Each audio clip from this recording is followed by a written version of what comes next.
드디어 5세대 실손보험 개정이 확정됐습니다. 게다가 다수 가입자는 보험금을 한 번도 못 받고 소수 가입자만 많이 쓰는 불공정 구조가 돼버렸습니다. 가벼운 진료는 본인 부담금이 조금 늘어날 수 있지만 큰 병일수록 보장은 그대로 유지됩니다. 이번에 새롭게 추가된 부분이 있습니다. 바로 임신, 출산 관련 급여 진료입니다. 필요한 보장은 강화하고 불필요한 진료는 줄이겠다는 방향입니다. 보험료만 매달 20만 원, 30만 원씩 내고 있는 분들, 이런 분들은 솔직히 좀 손해예요.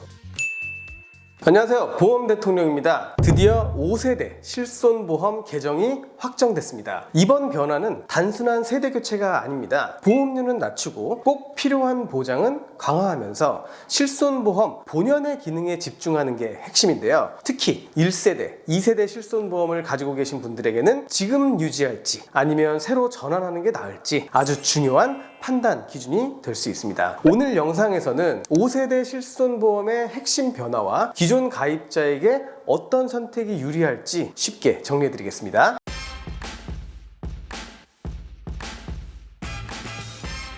실손보험은 우리나라 국민 4천만 명이 가입한 대표보험입니다. 문제는 보험료가 계속 오르고 있다는 거예요. 이유는 간단합니다. 일부 비급여 진료, 예를 들어서 도수치료나 고가주사 같은 남용이 늘어나는 게 이유인데요. 보험금 지급은 커지고 결국 모든 가입자가 내는 보험료가 올라간 겁니다. 게다가 다수 가입자는 보험금을 한 번도 못 받고 소수 가입자만 많이 쓰는 불공정 구조가 돼버렸습니다. 이런 문제를 해결하기 위해서 정부와 보험사들이 함께 5세대 실손보험 개편안을 내놓게 된 거죠. 가장 먼저 눈에 띄는 건 보험료입니다. 중증 질환 보장만 선택하면 보험료가 약 50% 내려가고, 중증 플러스 일반 보장 모두 선택해도 약 30% 정도 내려가게 될 겁니다. 그동안 비싸서 유지하기 힘들었던 분들에게는 큰 변화가 되겠죠. 급여 진료, 즉 건강보험 본인 부담금에 대한 보장도 바뀝니다. 이번은 4세대 실손보험과 동일하게 본인 부담금 20%만 내면 되는데요. 중증 질환인 경우가 많고 남용의 우려가 크지 않다는 것을 반영해서 입원했을 때는 여전히 든든한 보장을 받을 수가 있는 거죠. 외래 진료는 건강보험 본인 부담률에 맞춰 조정되게 될 겁니다. 즉 가벼운 진료는 본인 부담금이 조금 늘어날 수 있지만 큰 병일수록 보장은 그대로 유지됩니다. 특히 이번에 새롭게 추가된 부분이 있습니다. 바로 임신, 출산 관련 급여 진료입니다. 그동안 실손에서 빠져있던 부분이었는데 앞으로는 실손에서도 임신과 출산에 대한 보장을 받을 수 있습니다. 이번 개혁의 핵심이고요. 비급여 진료는 크게 달라질 겁니다. 암,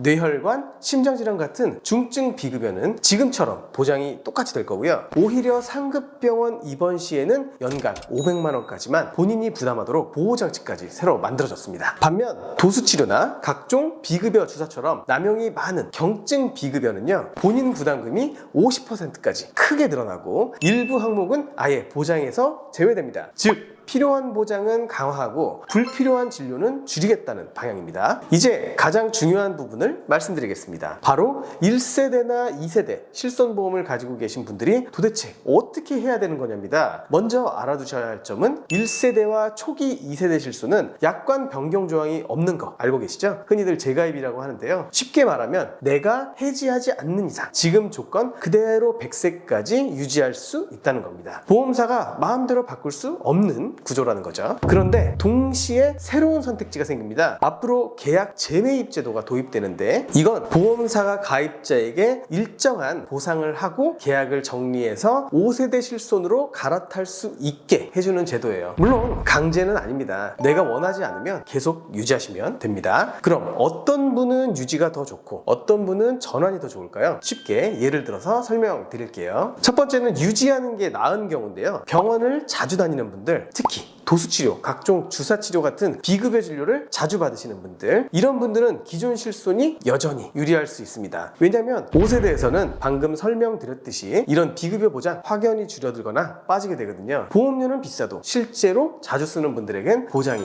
넓은 지금이 더 든든할 겁니다. 두 번째, 전환이 나은 경우입니다. 병원은 거의 가지 않는데 보험료만 매달 20만 원, 30만 원씩 내고 있는 분들, 이런 분들은 솔직히 좀 손해예요. 이럴 땐 5세대 세대로 갈아타서 보험료를 절반 가까이 줄이는 게 훨씬 더 합리적이 될 겁니다. 또 하나, 앞으로 임신이나 출산을 계획하는 분들 5세대 실손부터는 임신 출산 관련 의료비가 보장된다고 방금 말씀드렸죠? 새롭게 바꾸는 게 조금 더 유리할 수도 있겠습니다. 결론적으로 의료 이용이 많은 분들은 유지를 하는 게 좋고요. 의료 이용이 적고 보험료 부담이 큰 분들은 전환, 이렇게 선택하시면 되겠습니다. 앞으로의 일정을 좀 알아보겠습니다. 5세대 실손보험은 2025년 말 출시 목표로 하고 있지만 아마도 좀 어려워 보이고요. 26년도 초 출시가 될 가능성이 매우 높은 상황입니다. 그리고 기존 가입자 대상 계약 재매입 세부 방안은요, 같은 해 하반기에 발표가 될 예정이라고 합니다. 중요한 건 강제가 아닌 여러분의 선택이라는 점, 각자 상황에 맞게 유지할지 전환할지 결정하시면 될 거고요. 끝으로 정리 한번 해보겠습니다. 5세대 실손보험은 보험료는 낮아지고 꼭 필요한 큰 병 보장 강화됐습니다. 반면 경증 비급여 보장은 줄어들게 됩니다. 따라서 1세대, 2세대 실손보험을 가지고 계신 분들은 내가 병원을 얼마나 이용하는지, 보험료가 부담이 되는지를 기준으로 유지할지 전환할지 판단하시면 되겠습니다. 보험은 결국 내 상황에 맞는 선택이 정답이겠죠. 오늘 영상이 도움이 되셨다면 구독과 좋아요 부탁드리겠습니다.